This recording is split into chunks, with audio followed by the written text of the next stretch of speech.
Olá pessoal, aqui é o Newton Gomes da CPA Informações Empresariais.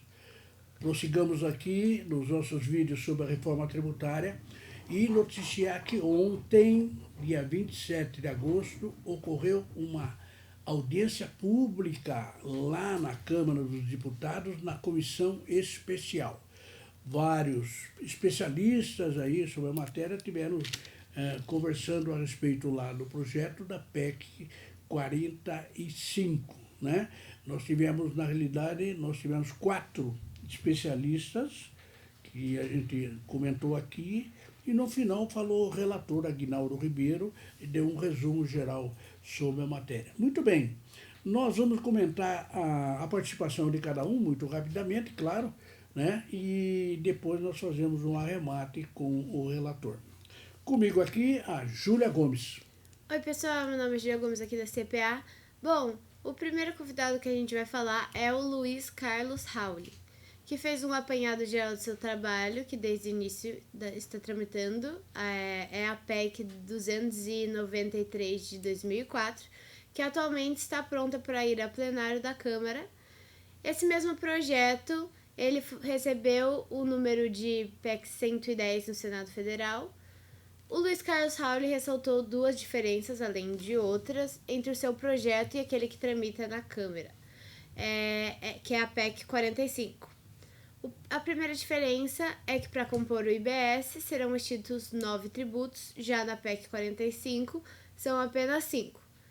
O segundo é que no seu projeto alguns produtos e serviços consumidos pela população de baixa renda ficarão isentos do IBS, enquanto no outro projeto haverá devolução ao contribuinte. Outra crítica à proposta da Câmara feita por Rauli se respeita à possibilidade de estados poderem cobrar uma taxa extra do IBS para resolverem seus problemas locais. Ele também disse que defende a alteração do imposto de renda, mas que desde que seja para reduzir as alíquotas do IBS. E para ele é preciso aprovar uma ou outra proposta ainda esse ano. Esse final da história do imposto de renda é que tem havido muita crítica dizendo que, na realidade, a PEC 110, como também a PEC 45, só trata do imposto sobre consumo. Não trata do imposto sobre a renda, não fala do imposto sobre a propriedade e tal. Quer dizer, não analisa muito essa história. Ora, o Raul ele tem a seguinte questão. No Brasil paga-se muito imposto sobre consumo e pouco sobre a renda.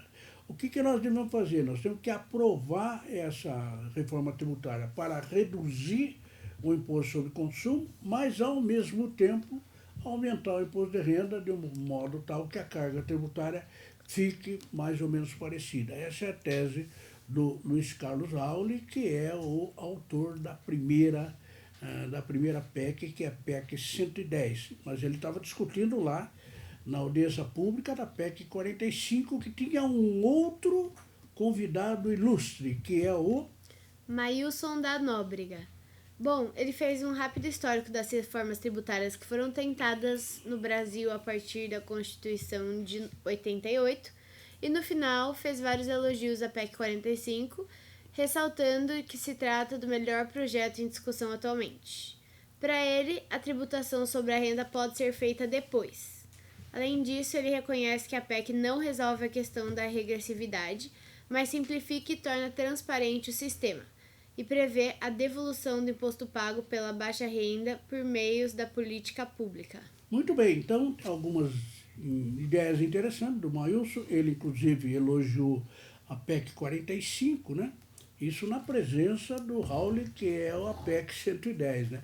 Então, na realidade, o Mailson falou não, que é muito bom, tal, fez algumas críticas à PEC 110 e disse no final que ele realmente prefere a PEC 45. Muito bem, daí veio o terceiro convidado ilustre, que é o... O terceiro convidado é o Rodrigo Orair, que fez um apanhado da carga tributária brasileira e expectativas da reforma tributária.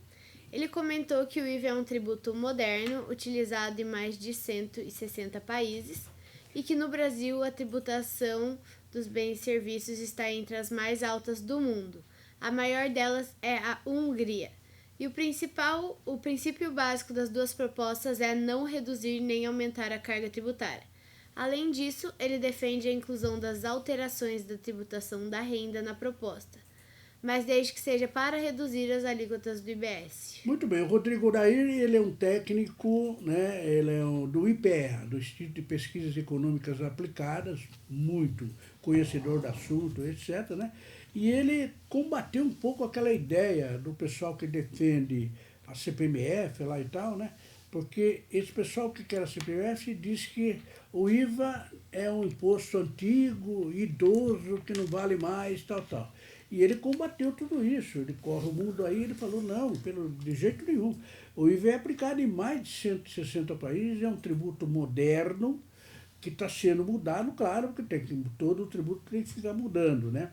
E ele diz que a tributação de bens, nós precisamos de uma reforma, porque a tributação de bens e serviços no Brasil é uma das mais altas do mundo. A gente só perde para a Hungria.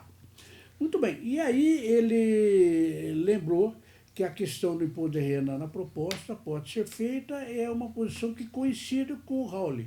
Ele diz, desde que seja para reduzir a alíquota do imposto sobre bens e serviços. Muito bem, esse foi o terceiro participante, mas nós tínhamos mais dois. Agora nós temos quem? Agora a gente tem o Isaías Coelho, que comentou que a carga tributária atual é muito alta e como não é mais possível reduzir nem aumentar a carga, a solução é trocar por impostos melhores. Não se pode mais tributar a produção aperfeiçoando o sistema de créditos, que hoje não funciona bem. Também não se pode tributar a exportação, pois hoje os estados não devolvem os tributos. Todos os IVAs modernos têm alíquota única. A alíquota reduzida é coisa do passado, antes de que devolver depois da compra para as pessoas de baixa renda.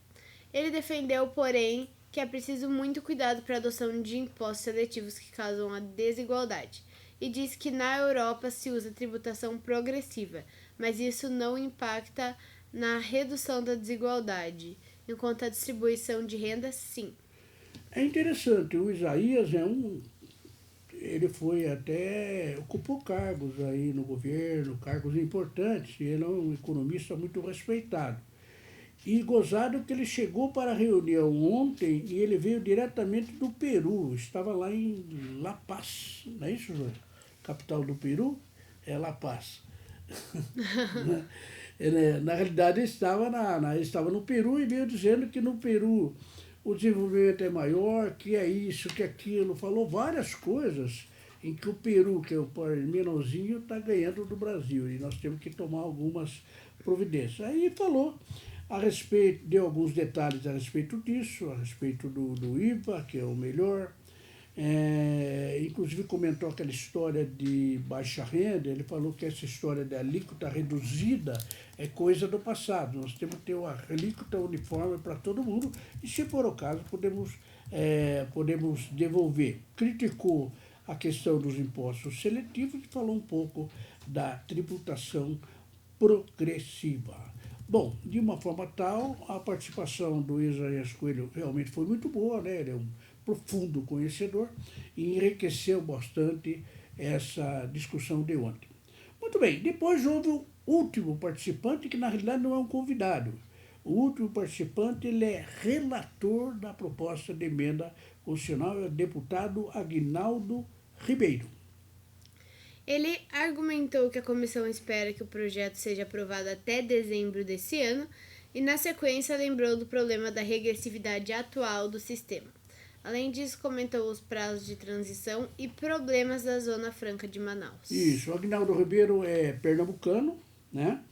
E ele espera que seja aprovado até dezembro, não aprovado na Câmara e também no Senado, isto é, que isso se transforme em lei até dezembro de 2019, é o que todos estamos torcendo. Na sequência, falou da regressividade do atual sistema, sem dúvida nenhuma, comentou rapidamente a questão do período de transição que está sendo colocado nos projetos, que é muito tempo, etc. Tal, né? E voltou a falar da questão da Zona Franca de Manaus. Como ele é lá de cima, ele é do Norte e Nordeste, e o pessoal está muito preocupado com a questão da Zona Franca de Manaus. Lembrando que os projetos que nós temos, tanto a PEC 45, a PEC 110, elas proíbem os benefícios fiscais. E não há dúvida nenhuma que a Zona Franca é a região do Brasil que tem mais benefícios fiscais, né? Então, todo mundo que ou é de lá ou é próximo de lá está preocupado com a tal Zona Franca de Manaus. Claro que a discussão aí vai trazer luz a essa questão intrincada. Muito bem, então essa foi a PEC 45 que foi discutida na comissão especial. É mesmo, Juliana? Isso aí. Bom, pessoal, antes de finalizar esse vídeo, eu gostaria de lembrar para vocês o site da CPA é netcpa.com.br. As nossas redes sociais são netcpa. E não esquece de se inscrever no nosso canal, ativar as notificações, tudo mais. Muito obrigada e até a próxima. Muito bem, no próximo vídeo nós vamos comentar a PEC 110, que também teve audiência pública ontem. Espero vocês lá. Muito obrigado.